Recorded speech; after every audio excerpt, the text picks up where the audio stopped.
बड़ी खबर से शुरुआत कर लेते हैं। नीट पेपर लीक मामले में सीबीआई का एक्शन तेज हो गया है। जल्दी ही हो सकती है इस पूरे कांड के मुखिया यानी संजीव मुखिया की गिरफ्तारी।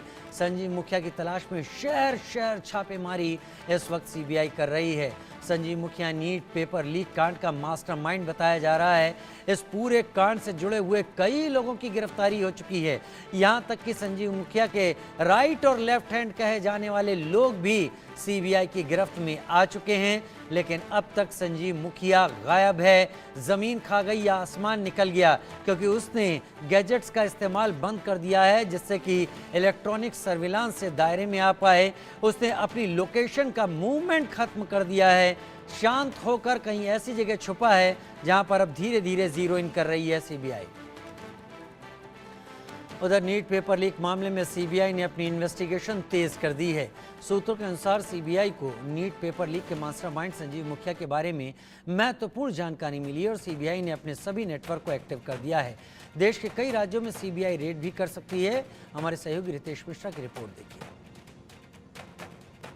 नीट पेपर लीक मामले में सीबीआई ने अपनी इन्वेस्टिगेशन को और तेज कर दिया है और इस पूरे मामले में अपडेट ये है कि जल्द ही सीबीआई मुख्य जो आरोपी है यानी जो सॉल्वर सरगना है, मास्टरमाइंड है नीट पेपर लीक का, यानी संजीव मुखिया, उसकी गिरफ्तारी कर सकती है। क्योंकि जो सोर्सेज है सीबीआई के अंदर, उनका साफ तौर पे कहना है कि संजीव मुखिया की गिरफ्तारी को लेकर सीबीआई ने अपनी पूरी ताकत झोंक दी है। देश में उसके जितने भी नेटवर्क्स हैं, चाहे वो ऑफिशियल हो या फिर अनऑफिशियल हो, सभी को सीबीआई ने एक एक्टिव कर दिया है, एक्टिव मोड में रहने का निर्देश दिया है। और सीबीआई को काफी महत्वपूर्ण जानकारी मिली है। जो गिरफ्तार लोग हैं, जिनसे रिमांड पर पूछताछ की जा रही है, और फिलहाल अगर बात करें तो सीबीआई के इसी पटना स्थित कार्यालय में पटना से ही गिरफ्तार हुआ था भरतपुर के एक मेडिकल कॉलेज का छात्र, उससे पूछताछ की जा रही है। संदीप जिसका नाम बताया जा रहा है, राजस्थान के एक मेडिकल कॉलेज का वो छात्र था और उसने सीबीआई को काफी अहम और पुख्ता जानकारी दी है। इसके अलावा जो सोर्सेज हैं, उनका साफ तौर पे कहना है कि मुंबई से जो सॉल्वर है उसकी गिरफ्तारी हुई थी, जिसका नाम रौनक राज है। इसके अलावा भुवनेश्वर से 3 लोगों की गिरफ्तारी हुई थी, वो भी सॉल्वर हैं, रंजीत, अमित और धीरेन्द्र। इनसे संजीव मुखिया के बारे में बहुत महत्वपूर्ण जानकारी मिली है।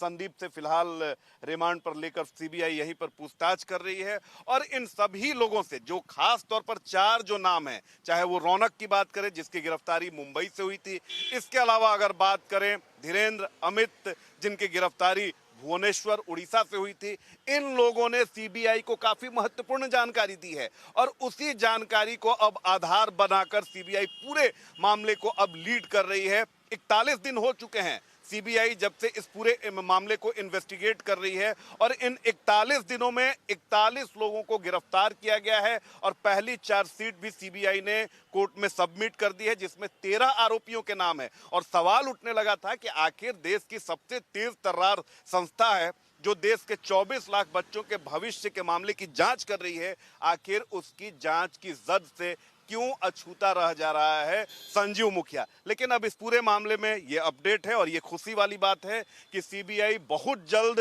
संजीव मुखिया तक पहुंचने वाली है। और अगले 1 से 2 दिन बेहद महत्वपूर्ण है। जो सीबीआई के सोर्सेज हैं, उनका दावा है कि बहुत जल्द संजीव मुखिया गिरफ्त में होगा। और जब संजीव मुखिया गिरफ्त में आएगा तब ये पता चल सकेगा कि नीट पेपर लीक कैसे हुआ, जो सबसे जो एग्जाम प्रतिष्ठित होता है, जहां पर लीक करना काफी मुश्किल होता है, आखिर एनटीए में उसने सेंधमारी कैसे कर दी और सेंधमारी उसने किसकी मदद से की। एनटीए में वो कौन से लोग बैठे हुए हैं जिसने संजीव मुखिया की मदद की और देश के 24 लाख बच्चों के भविष्य को दांव पर लगा दिया।